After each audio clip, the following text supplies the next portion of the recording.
ఎడారిలో సెలయేర్లు. జూన్ 17. అవి నిలిచి రెక్కలను వాల్చినప్పుడు వాటి తలలకు పైగానున్న ఆకాశ మండలము వంటి దానిలో నుండి శబ్దము పుట్టెను. యెహెజ్కేలు 1:25. రెక్కల్ని వాల్చడం ఏమిటి?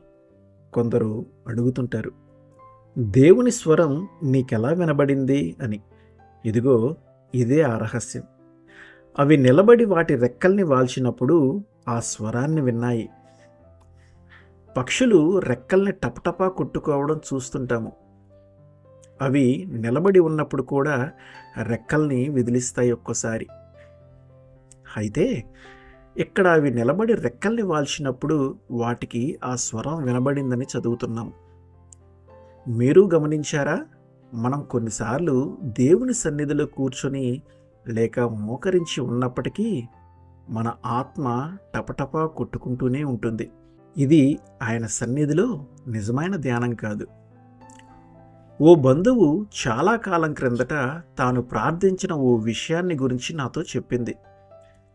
కానీ జవాబు వచ్చేదాకా నేను ఎదురు చూడలేదు అందామె.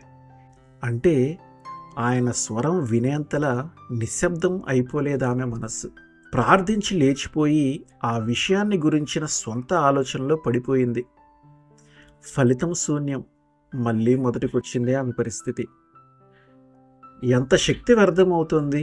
మన రెక్కల్ని వాల్చుకొని ఆయన ఎదుట మౌనముద్ర వహించినందువల్ల ఎంత సమయం వ్యర్థమైపోతుంది? ఆయన నుంచి సమాధానం వచ్చేదాకా మనం కనిపెడితే ఎంత ప్రశాంతత, ఎంత విశ్రాంతి. అప్పుడే మనం కూడా మెరుపులాగా నేరుగా ఆత్మ ఎక్కడికి పోతుందో అక్కడికి పోగలం. అవును, అప్పుడే. కథలకు మౌనంగా ఉండు.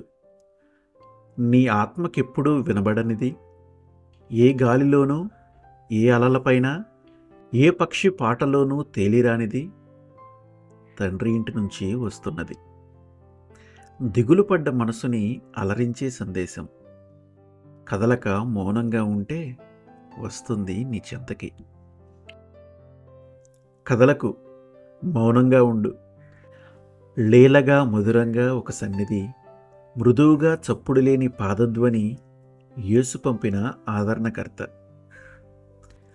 ఆయన బోధకర్తాలు చెప్పేందుకు, ఎదురు చూసే నీ ఆత్మని నింపేందుకు వస్తున్నాడు. ఆ సందేశం ఆలకించి నాలోని ఆత్మ మౌనం వహించు. ఆమెన్.